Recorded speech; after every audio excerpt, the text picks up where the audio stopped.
Assalamualaikum warahmatullahi wabarakatuh. Selamat pagi. Ini merupakan video, responsi dari kegiatan praktikum nutrisi ikan 2023 di Fakultas Perikanan dan Ilmu Kelautan. Jadi lewat video ini saya akan menjelaskan khususnya mengenai rencana atau jadwal kegiatan praktikum nutrisi ikan yang akan dilaksanakan semester ini. Nanti di video ini juga saya akan membahas sedikit garis besar materi apa saja yang akan kita laksanakan. Oke, untuk pertama saya akan membacakan deskripsi kegiatan praktikum. Kegiatan praktikum ini dilaksanakan secara luring dengan tetap memanfaatkan GC sebagai platform yang digunakan untuk mengumpulkan tugas, mengadakan kuis, dan memberikan informasi atau literasi tambahan lainnya. Pada setiap kegiatan praktikum, akan diberikan lembar kerja kelompok yang dikerjakan secara bersama-sama untuk kemudian ditulis ulang di logbook perorangan. Jadi, kegiatan praktikumnya itu, luring, tapi kita tetap masih pakai GC. Di situ GC-nya dipakai buat ngumpulin tugas. Ada kuis juga yang dikasih di GC, di-share-nya lewat GC. Terus untuk memberikan informasi atau literasi tambahan. Nah, kalau logbook itu dikumpulkannya setiap kegiatan praktikum. Jadi setiap praktikum logbooknya dibawa terus dikumpulin. Nanti untuk layout dan isi logbooknya akan saya bahas pada video ini juga, tapi di bagian tengah. Ini belum ada modulnya, jadi nanti setiap kegiatan praktikum teman-teman akan diberikan lembar kerja. Kegiatan yang dilaksanakannya itu berdasarkan lembar kerja. Nanti apa saja yang harus diisi, itu ada semuanya di lembar kerja. Jadi praktikum nutrisi ikan merupakan kegiatan praktikum untuk mencapai kompetensi penguasaan teknologi, keterampilan teknis, dan analisis dalam kegiatan yang berhubungan dengan kebutuhan nutrisi ikan. Kegiatan ini sebagai bagian dari pencapaian kompetensi di program studi perikanan FPIK Unpad. Praktikan diharapkan mampu melakukan secara teknis dan memahami dasar-dasar dalam pembuatan pakan, perancangan formulasi, pengenalan bahan baku, jenis pakan ikan, dan nilai nutrisinya. Intinya kita akan mencari tahu, menggali informasi, menganalisis soal kebutuhan nutrisi ikan. Karena setiap ikan kebutuhan nutrisinya beda-beda. Bahkan dalam satu jenis yang sama, dalam setiap fasenya itu, dia kebutuhan nutrisinya beda. Ketika larva, ketika benih, atau ketika dewasa. Walaupun masih sama, misalkan di ikan nila, gitu, tapi kebutuhan nutrisinya beda. Oke, harapan luaran. Harapan luaran setelah teman-teman mengikuti praktikan ini, ada peningkatan kemampuan teknis dan analisis, mengamati dan mengenali berbagai jenis pakan komersil. Ya, teman-teman tahu kalau misalkan melihara lele, pakan apa yang harus dikasih, pakan apa yang harus dibeli. Kalau misalkan melihara ikan emas, pakan apa yang harus dikasih dan yang harus dibeli. Kalau misalkan melihara udang, pakan yang kayak gimana yang harus dikasih dan yang harus dibeli. Karena setiap jenis pakan itu punya karakteristik tersendiri, punya peruntukan tersendiri. Selanjutnya, mengamati dan mengenali beragam bahan baku pakan dan bahan baku alternatif. Selain dari pakan komersil, nanti teman-teman akan mengenali berbagai macam jenis bahan baku. Apakah dia termasuk protein, atau dia karbohidrat, atau dia suplemen, atau dia aditif. Nanti teman-teman akan mengamati. Kemudian melakukan pengujian fisik terhadap pakan ikan dan bahan baku pakan, pengujian secara sederhana. Lalu membuat berbagai macam jenis pakan. Ya, membuat berarti bikin formulasinya, terus melakukan pembuatan pakan dengan tahapan yang benar. Kalau misalkan bahan baku yang kita pakai berupa tepung itu harus disaring dulu biar ukurannya halus, karena makin halus itu makin mudah dicerna ikan, makin bagus kualitas pakannya. Hasil yang diharapkan mampu melakukan secara teknis dan memahami dasar-dasar dalam pembuatan pakan, penggunaan bahan baku pakan, formulasi pakan yang baik dan benar. Jadi setelah ini diharapkan teman-teman eh, bisa membuat formulasi, bisa membuat pakan dengan baik dan benar, bisa penggunaan bahan baku pakan itu maksudnya apa ya? Handling. Eh, jadi bahan baku pakannya tahu karakteristik yang baik, yang bisa, yang bagus untuk digunakan dalam membuat pakan itu yang kayak gimana. Kalau dia kering harus seberapa kering, kalau dia tepung harus seberapa halus dan lain sebagainya. Ketentuan praktikum, mematuhi peraturan, hadir tepat waktu, menjaga kebersihan penting dan berperilaku sopan, tidak melakukan tindakan dan perilaku yang mengandung unsur kriminal. Karena kita runningnya nanti di lab aquaculture dan FHA Gedung 2, jadi teman-teman silahkan menggunakan jas lab, beralas kaki yang bersih, ya, tidak mengotori lab dengan alas kakinya. Kalau misalkan sepatunya kotor berarti ganti sendal, tidak menyimpan tas di atas meja, tidak meninggalkan barang-barang berharga di lorong gedung. Jadi jangan simpen sepatunya di lorong gedung, tasnya di lorong gedung, atau laptop atau barang berharga lain. Kehadiran wajib 100%, tidak menitip absen, harus berada bersama kelompoknya masing-masing ketika kegiatan berlangsung. Nanti disediakan hari pengganti bagi praktikan yang berhalangan hadir. Tugas dan laporan, mengerjakan logbook kegiatan, ada laporan praktikum, ada kuis yang nanti diberikan di GC. Setiap materi pada logbook disertai materi pendahuluan, terus nanti kegiatan diakhiri dengan ujian praktikum. Jadi maksudnya di logbook itu ada bagian materi. Nah, nanti bagian materinya itu diisi dengan materi pendahuluan. Jadi nanti apa saja materi yang harus diisi bakal kita kasih untuk di logbooknya. Kita kasih petunjuk. Tugas selama kegiatan praktikum, logbook berisikan materi pendahuluan, pengenalan dan penjelasan fungsi alat, bahan, prosedur singkat, langkah kerja kegiatan, dan uraian hasil pengamatan. Logbook ya, berarti isinya ada materi pendahuluan, pengenalan dan penjelasan tentang fungsi alat atau bahan, prosedur singkat, langkah kerja kegiatan, lalu uraian hasil pengamatan. Setelah logbook ada lembar kerja kelompok yang dikumpulkan setelah praktikum selesai. Lembar kerjanya ini nanti di copy di logbook masing-masing di bagian hasil. Terus ada juga nanti kuis, tadi udah saya jelaskan juga berdasarkan kegiatan yang telah diberikan. Terus yang keempat itu laporan akhir praktikum dengan format laporan. Nomor bentuk tugas akan dikumpulkan lewat Google Classroom pada waktu yang akan ditentukan kemudian. Kalau untuk logbook dikumpulkan setiap minggu sebelum praktikum berlangsung. Jadi logbooknya setiap minggu. Oke, saya akan memperlihatkan kurang lebih format logbook.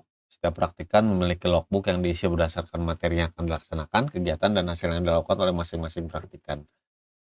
Dikasih label, ada nama, ada kelompok, nanti boleh kelasnya ditulis di bawah kelompoknya ya.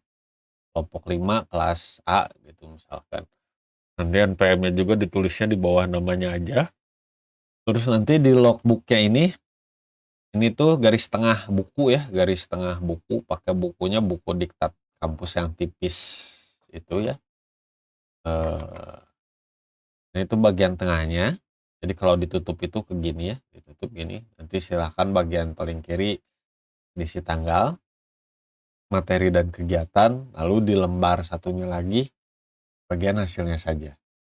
Materi diisi dengan literatur dan pustaka secara umum mengenai kegiatan yang akan dilaksanakan.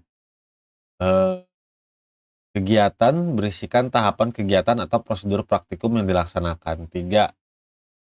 Hasil ya, yang bagian ini berisikan hasil pengamatan, pengukuran, rangkuman, dan kesimpulan dari kegiatan praktikum yang dilaksanakan penggunaan alat dan bahan beserta fungsi dan tulis pada lembar kerja. Seperti yang ditulis fungsinya ya, jadi mengcopy ini maksudnya yang ditulis pada lembar hasil.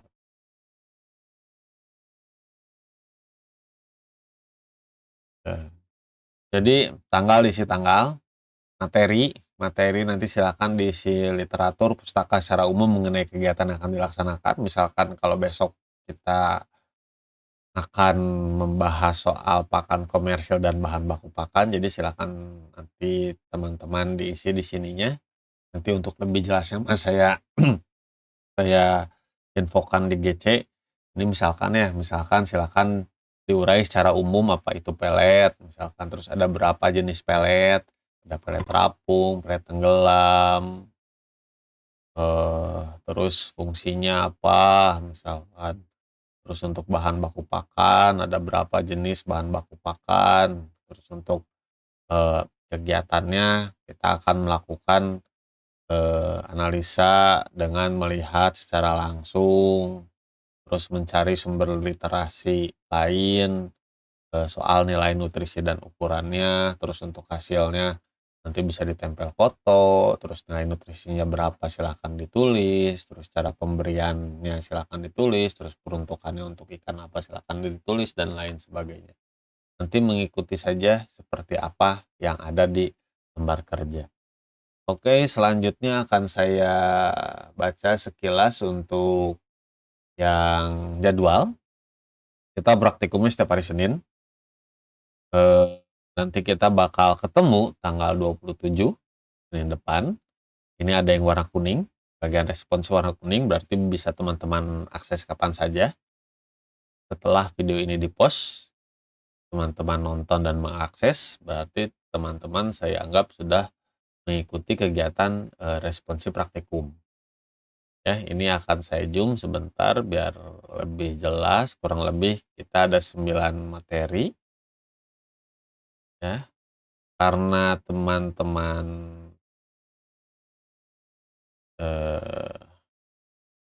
ketemu 2 kali hari libur, tanggal 24 sama tanggal 1, 24-nya lebaran, tanggal 1-nya saya lupa apa. Bentar saya geser dulu biar kelihatan lebih jelas. Oke, segini cukup kayaknya ya. Responsi. Yang pertama, pemaparan rangkaian kegiatan praktikum, tata tertib, tugas, dan lain-lain. Praktikan paham kegiatan praktikum yang akan dilaksanakan. Warna kuning tanggal 20 Maret seperti tadi yang saya bilang. Kalau warna kuning ini ketika teman-teman mengakses video ini berarti teman-teman sudah mengikuti responsi. Jadi tidak harus dilaksanakan di jam reguler praktikum. Harapannya setelah mengikuti responsi, teman-teman sudah memiliki logbook dengan format yang sama, sudah disampul berlabel kelas, kelompok, nama, NPM. Logbooknya tadi yang saya bilang, kampus yang tipis itu. Dia ukuran berapa ya? Ukuran A4 gitu, kalau nggak salah. Lalu kedua itu kita sekaligus nomor 2 dan 3, tanggal 27, karakteristik dan jenis pakan komersil. Terus karakteristik bahan baku utama pakan alternatif dan bahan tambahan, aditif atau suplemen. Nanti untuk yang karakteristik dan jenis pakan komersil, pengenalan beragam jenis pakan komersil, mengamati secara sederhana, menggali informasi nilai nutrisi, bisa teman-teman cari di internet. Terus cara pemberian dan lain-lain. Dan lain-lain ini maksudnya peruntukannya untuk ikan apa, misalkan untuk benih ikan nila, ikan emas, ukuran 5 sampai 7 cm, tahap pendedaran 2, dan lain sebagainya. Pokoknya keterangan informasi mengenai pakan yang ditampilkan atau yang dicari, dianalisis informasi lainnya. Praktikan paham jenis pakan ikan sesuai kebutuhan dan kebiasaan makan ikan. Alatnya wadah pakan, untuk bahannya kita lebih dari 10 sepertinya. nggak usah diisi aja, sekian, sekian jenis pakan ikan, ini juga sekian. Sebetulnya lebih, ada sekitar 15 sampai 20 pakan ikan komersil sama yang alternatifnya. Untuk yang bahan baku pakan, pengenalan beragam jenis bahan baku pakan, mengamati secara sederhana, menggali informasi nilai nutrisi, sumber, dan cara pembuatannya, lalu mengkategorikannya. Jadi untuk kegiatan yang Senin tanggal 27 itu teman-teman akan ditampilkan, nantilah saya akan bahas lebih lanjut, ini kita bicara soal jadwalnya dulu. Praktikan paham unsur-unsur yang ada pada pembuatan pakan ikan, nilai nutrisi, sumber, dan cara pembuatannya, serta mengkategorikannya. Mengkategorikannya itu maksudnya memberi catatan bahan yang diamati ini termasuk suplemenkah, termasuk aditifkah, termasuk protein basalkah, terus apakah dia bersumber dari protein hewani atau nabati, dan lain sebagainya. Terus nilai nutrisinya berapa. Ini kita runningnya dua-duanya di Gedung 2, Lab Aquaculture dan FHA. Nanti silahkan mencatat hasil pada logbook masing-masing sesuai dengan lembar kerja yang diberikan, dua-duanya sama. Nanti saya juga akan menjelaskan soal format laporan praktikum, ya, bentuknya artikel bergambar, isi konten kegiatan yang dilaksanakan, nanti dikumpulkannya sebelum uap. Jadi isinya konten kegiatan yang dilaksanakan khususnya untuk kegiatan pemeliharaan ikan. Jadi nutrisi sekarang itu kita ada kegiatan pemeliharaan ikan, nanti teman-teman akan berlatih menghitung FCR, SGR, GR, dan perhitungan lainnya yang berhubungan dengan pertumbuhan ikan. Selanjutnya uji sederhana, uji densitas sifat bulky, bahan baku pakan, dan durabilitas pakan. Melakukan uji sederhana pada bahan baku pakan dan pakan komersil. Praktikan mengetahui bahan baku pakan dan pakan yang berkualitas serta karakteristiknya. Alat bahan yang dibutuhkan itu wadah pakan, wadah bahan baku pakan, tumbling box, saringan, nampan, beker gelas, penggaris. Terus ada nanti 2 aja, cukup 2 bahan baku pakan yang kita uji. Terus untuk pakan komersilnya juga 2 aja. Untuk tugasnya itu nanti mencatat hasil pada logbook masing-masing sesuai dengan lembar kerja yang diberikan. Ya, untuk tugasnya sesuai dengan lembar kerja, tapi di materi-materi yang tadi saya sebutkan itu sebelumnya sudah diisi dulu untuk bagian materi pendahuluan, ya, bagian materi pendahuluan. Jadi nanti kalau untuk yang ini berarti seminggu sebelumnya itu sudah terisi apa itu uji densitas, apa itu sifat bulky, terus apa itu durabilitas pakan, nanti informasinya dikasih di GC kalau soal materi pendahuluan. Selanjutnya formulasi pakan dengan pembuatan pakan tenggelam, melakukan formulasi pakan dengan percent square, ya, ini kurang ke kiri, percent square, eh, eh, terlalu dekat, gini kali ya. Dengan percent square sampai mana tadi tenggelam, poin nomor 5 ini ya. Dengan percent square, praktikan ahli membuat formulasi pakan dengan percent square. Ahli dalam membuat pakan mulai dari tahapan hingga penggunaan alat. Alat yang dipakai nampan, saringan, centong, baskom, kukusan, teko listrik, kompor, mesin cetak, pelet, timbangan. Lalu bahan baku pakan, ya, kita running di Gedung 2, mencatat hasil pakan sesuai logbook masing-masing, ya, catat hasil pada logbook masing-masing sesuai dengan lembar kerja yang diberikan. Terus nanti juga ada soal latihan tentang formulasi pakan dengan percent square. Ya nanti mungkin bakal dikasih 2-3 untuk soal berlatih. Ini untuk yang pakan tenggelam, pakannya dicetak sampai kering, dikeringkan. Nanti silahkan teman-teman simpan, ya, simpan di tempat yang aman, yang tidak mudah rusak, tidak mudah busuk, tidak mudah nilai nutrisinya turun. Nanti pakan tenggelam ini, bakal kita gunakan untuk kegiatan yang pemeliharaan ikan, menghitung FCR, groret, dan lain sebagainya. Terus kita selanjutnya pertemuan-pertemuan ke bawahnya itu semuanya kita bikin pakan, ya, cuman beda-beda bentuk. Setelah pakan tenggelam nanti kita, pembuatan pakan bentuk flek. Ini artinya setelah lebaran, mencari informasi nilai nutrisi pakan lewat metode aljabar. Jadi kalau yang tadi persen square, untuk selanjutnya itu kita pakainya aljabar. Praktikan dapat mencari informasi nilai nutrisi pakan lewat metode aljabar, ahli dalam membuat pakan mulai dari tahapan hingga penggunaan alat. Jadi semuanya kurang lebih sama, ahli dalam membuat pakan dari dalam setiap tahapannya dari awal hingga akhir.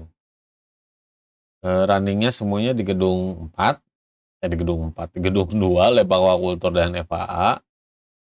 Semuanya mencatat pada logbook masing-masing sesuai dengan lembar kerja yang diberikan ya. Nah, setelah lebaran itu kita akan mulai melakukan pemberian pakan pada ikan, menghitung FCR, groret, SGR selama kurang lebih 2 minggu kegiatan untuk pemeliharaannya. Ya mudah-mudahan kalau waktunya ada bisa lebih ya, makin panjang waktunya itu kan artinya jumlah samplingnya makin banyak, jadi nanti makin kelihatan, perbedaannya. Maksudnya perbedaan itu apakah, pakan yang teman-teman buat memiliki kualitas yang sama baik atau mungkin lebih baik daripada pakan yang lain. Semuanya sama, kalau tadi bikin flake, ke bawahnya nanti bikin bentuk roti kukus dan cake, terus nanti yang terakhir itu bikin emulsi, baru setelahnya ada ujian praktikum. Semuanya di-running di gedung 2. Nanti kita bakal ngasih kuis di pertemuan terakhir sebelum, ujian praktikum. Pemberian soal kuis lewat GC di jam praktikum ya, ini nih. Oke, kurang lebih ini untuk kegiatannya. Setiap hari Senin, bukan setiap hari Senin, setiap hari Senin, betul sekali. Eee, untuk akang teteh asistennya itu, nutrisi ikan ada Teh Adinda, ya itu PJ kelas B, ada Kang Julfan, itu PJ kelas A, terus ada Teh Vina itu PJ kelas C.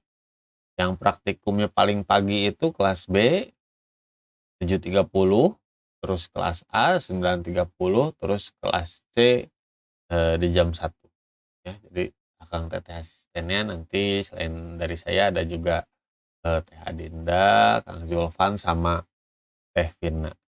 Oke, selanjutnya saya akan membahas sedikit soal kegiatan yang akan dilaksanakan. Bentar, saya kecilin dulu ininya.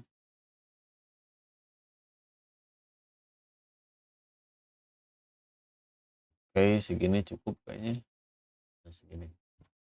Apa itu pakan ikan? Pakan ikan yang baik harus memenuhi segala kebutuhan gizi ikan. Dapat berupa pakan alami, boleh pakan hidup, pakan alami itu ya, ataupun pakan buatan. Pakan buatan itu pelet, pakan komersil, nggak harus komersil. Kalau saya menyebut pakan komersil itu artinya pakan yang dibuat oleh pabrik. Kalau pakan buatan itu tidak harus selalu dibuat oleh pabrik. Jadi bisa dibuat oleh siapa saja yang memang punya keahlian atau punya peralatan untuk membuatnya. Kebutuhan gizinya pun akan berbeda tergantung dari jenis dan fase ikan. Teman-teman melihara baramundi, ya, kakap putih, terus dikasih makan pelet ikan lele 781, kan nggak sesuai kebutuhan nutrisinya ya. Kalau baramundi kan dia butuh protein yang relatif jauh lebih tinggi daripada ikan air tawar. Walaupun 781 ini punya protein yang tinggi dan dikhususkan untuk pemeliharaan ikan lele. Ya kalau misalkan Baramundi mah harus 40% lah, di atas 40%, 40-42%. Jenis pakan komersilnya apa? Banyak yang untuk marine culture itu, yang umum itu Megami misalkan, atau bisa juga pakai yang punya global. Kelengkapan nutrisi pakan akan sangat mempengaruhi kualitas ikan yang dipelihara, seperti pertumbuhan, daya tahan tubuh, warna pada ikan hias, bahkan rasa dan karakteristik daging yang dihasilkan. Jadi, kualitas pakan itu ya, itu akan sangat mempengaruhi kualitas dari si ikan yang dipelihara. Pertumbuhannya, ikan yang dipelihara dengan nutrisi yang kurang, itu pasti akan memiliki masalah pada pertumbuhannya. Daya tahan tubuhnya, ikan dengan nutrisi yang kurang pasti ketika terjadi perubahan cuaca, imunitas menurun, mudah terserang penyakit, kalau terserang penyakit recovery-nya lama, eee, mengakibatkan kematian. Terus kalau kurang nutrisi untuk ikan hias warnanya jadi pudar, eee, bahkan mempengaruhi rasa dan karakteristik daging ikan. Kalau teman-teman pernah ya ini kan hubungannya selain dari nutrisi juga kualitas air. Kalau kualitas air itu kan ya sebenarnya sih apa yang dia makan ya, kalau kualitas air kan, kondisi di mana si ikan itu hidup juga mempengaruhi apa yang dimakan. Maksudnya gini, pada beberapa perairan tertentu itu ada beberapa makhluk hidup yang akan mempengaruhi karakteristik daging. Terus kalau misalkan jenis pakan yang kita kasih juga akan mempengaruhi, karakteristik daging. Nantilah kita bahas lebih lanjut lagi di pertemuan luringnya. Ini udah berapa videonya? 27 menit. Makin kompleks bahan baku pakan yang digunakan, makin baik pula nilai nutrisinya.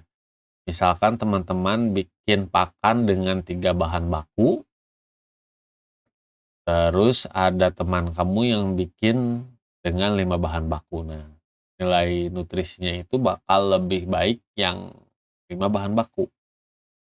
Ya, karena dia memasukkan 5 sumber nutrisi yang berbeda.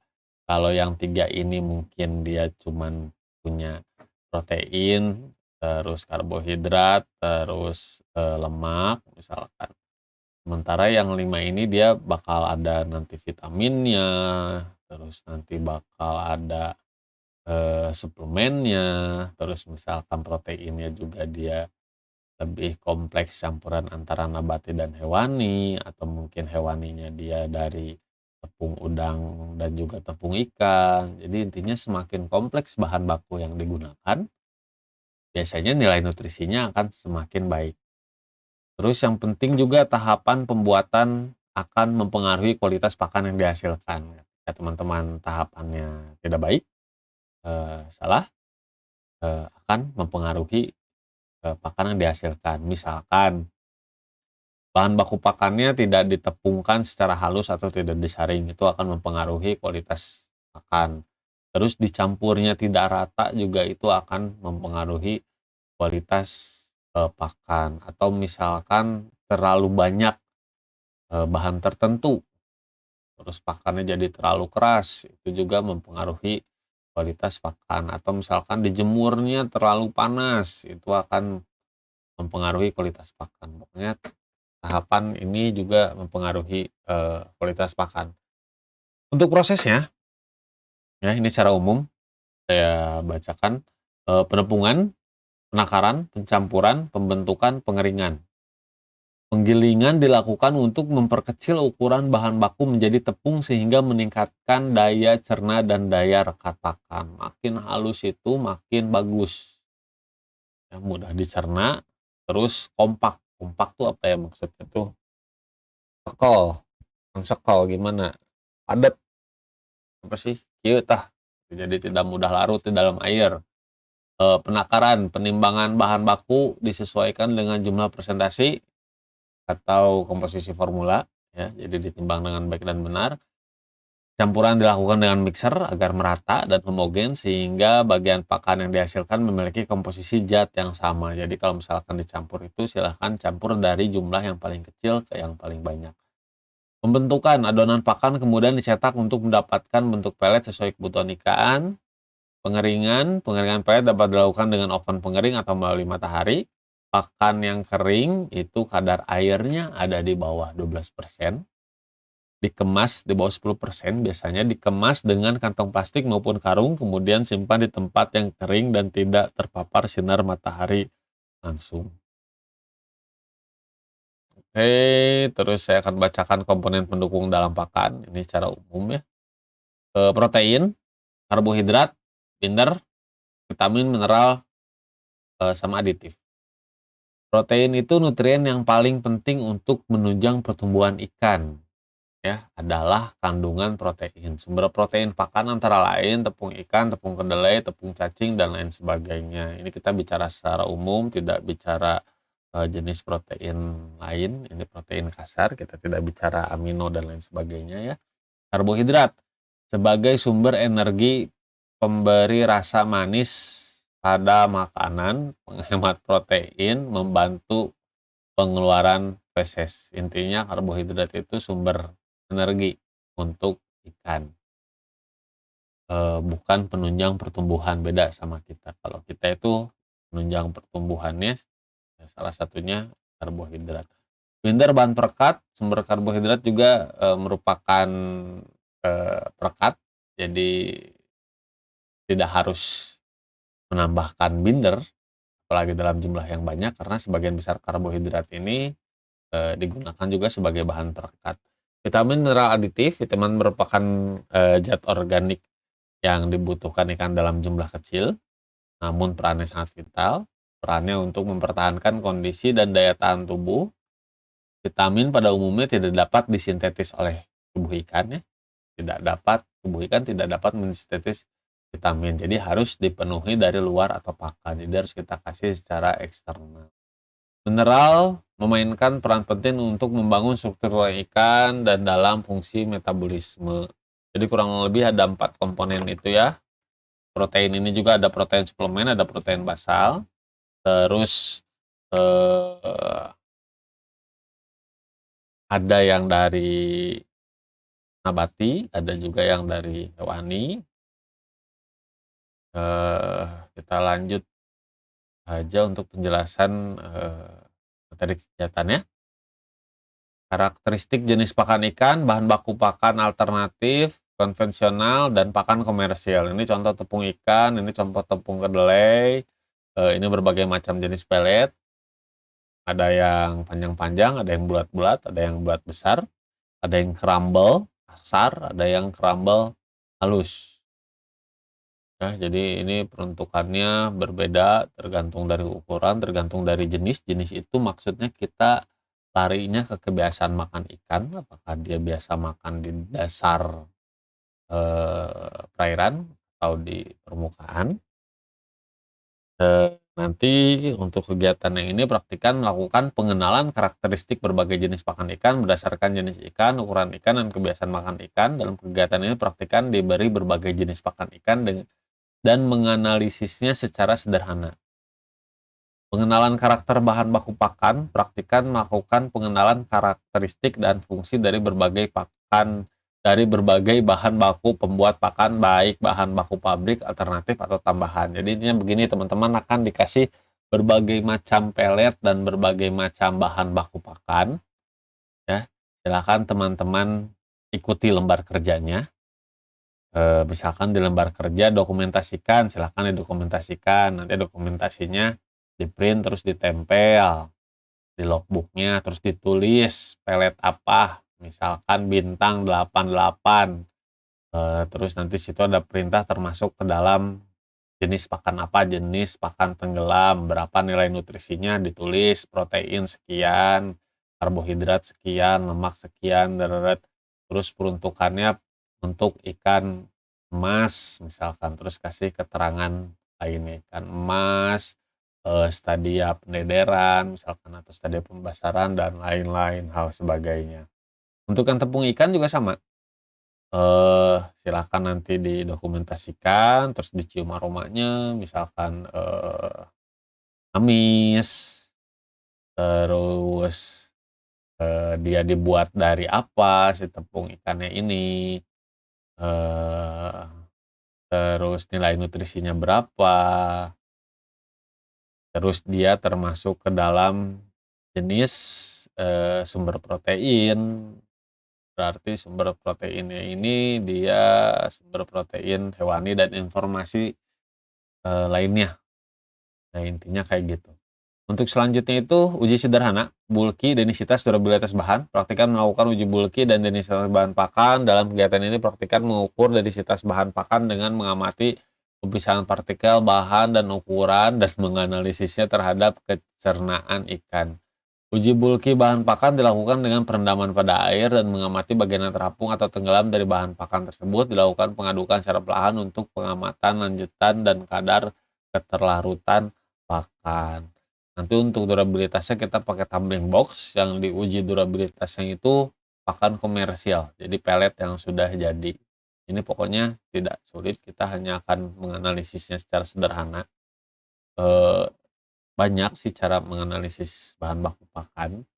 Yang baik itu proximat, kalau yang kita lakukan di sini, yang nanti kita lakukan 2 minggu lagi itu kita akan menganalisisnya secara lebih sederhana.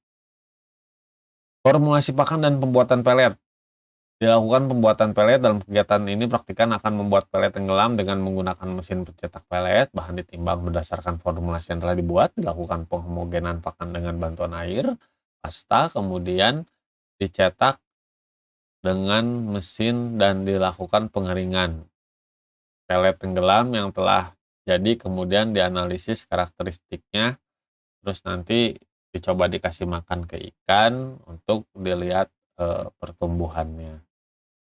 Terus selanjutnya kita bikin pakan bentuk lain, bentuk flake, membuat pakan bentuk flake, praktikal menimbang bahannya sama aja kayak yang tadi, nanti kita analisis, karakteristik. Nah, terus selanjutnya itu bentuk roti kukus dan cake. Ini sebenarnya roti kukus dan cake ini bentuk pakan pasta, tidak harus roti kukus dan cake, yang penting bentuknya pasta aja. Praktikan membuat pakan berbentuk roti kukus, praktikan menimbang sama aja kayak yang tadi. Roti kukus dan cake ini mirip sih, tadi yang saya bilang juga intinya pasta, karena beberapa jenis ikan tertentu, dia lebih suka atau lebih biasa makan pakan dalam bentuk, pasta. Kadang ya nggak biasa juga bisa dikasih dalam bentuk pasta. Ikan lele bisa dikasih makan dalam bentuk pasta, ikan nilem bisa dalam bentuk pasta. Saya biasanya kalau melihara ikan nilem ngasih pakannya ketika benih itu dalam bentuk, pasta. Kalau misalkan di kolam juga saya biasanya ngasihnya, ada yang dalam bentuk pasta. Pembuatan pakan roti kukus dan cake ini masih sama aja kayak penjelasan yang tadi. Kalau tadi roti kukus, ini cake, bisa teman-teman langsung baca. Terus yang terakhir kita akan membuat pakan dalam bentuk emulsi. Emulsi ini pakannya cair ya, dikasihnya biasanya umumnya ke larva atau ikan-ikan yang kecil. Tahapannya mah sama saja, kita akan menimbang bahan, menghitung formulasi. Kalau yang pelet tenggelam itu pakai, apa namanya, formulasinya itu, bujur sangkar, persen square, ini udah saya baca belum ya tadi? Kalau yang lainnya itu pakai aljabar. Ini saya baca dulu kayaknya belum ya. Metode formulasi pakan, ada bujur sangkar, ada aljabar, ada linier, ada metode coba-coba. Bujur sangkar itu persen square, mengkategorikannya ke dalam 2 kategori bahan baku pakan, yang pertama basal, yang kedua suplemen. Kalau basal itu proteinnya kurang dari 20%, kalau suplemen itu proteinnya lebih 20%. Jadi kalau bahan baku ini proteinnya kurang dari 20%, berarti dia termasuk ke dalam basal. Kalau misalkan lebih, termasuk ke dalam suplemen. Nanti cara perhitungan lebih jelasnya akan kita lakukan ketika kegiatan praktikum Ya, intinya seperti itu. Aljabar itu membuat persamaan dengan membuat variabel masing-masing bahan baku yang digunakan. Jadi nanti kalau untuk aljabar itu eh, bikin rumus matematika semacam itu di Excel. Untuk linear juga, metode linear merupakan metode penyusunan formula sepakan dengan menggunakan rumus matematika dan bisa dibuat programnya melalui komputer. Jadi kurang lebih untuk aljabar dan linear ini sama, bikin persamaan, nanti keluar nilai nutrisinya berapa. Yang terakhir ini yang paling sering dilakukan, metode coba-coba, trial and error. Jadi memasukkan syarat coba-coba berdasarkan kandungan protein bahan baku sehingga mencapai kadar protein pakan yang diinginkan. Jadi ketika dibuat, ya mencoba membuat, hasilnya bagus, ya berarti itu formulasi yang dipakai. Oke, kurang lebih sekian untuk video penjelasan video responsinya. Mudah-mudahan mudah dipahami, ya. Mudah-mudahan kegiatan ini berjalan dengan lancar dan bisa menjadi amal ibadah untuk kita semua. Saya tutup videonya. Terima kasih atas perhatiannya. Wabillahi taufiq wal hidayah. Wassalamualaikum warahmatullahi wabarakatuh.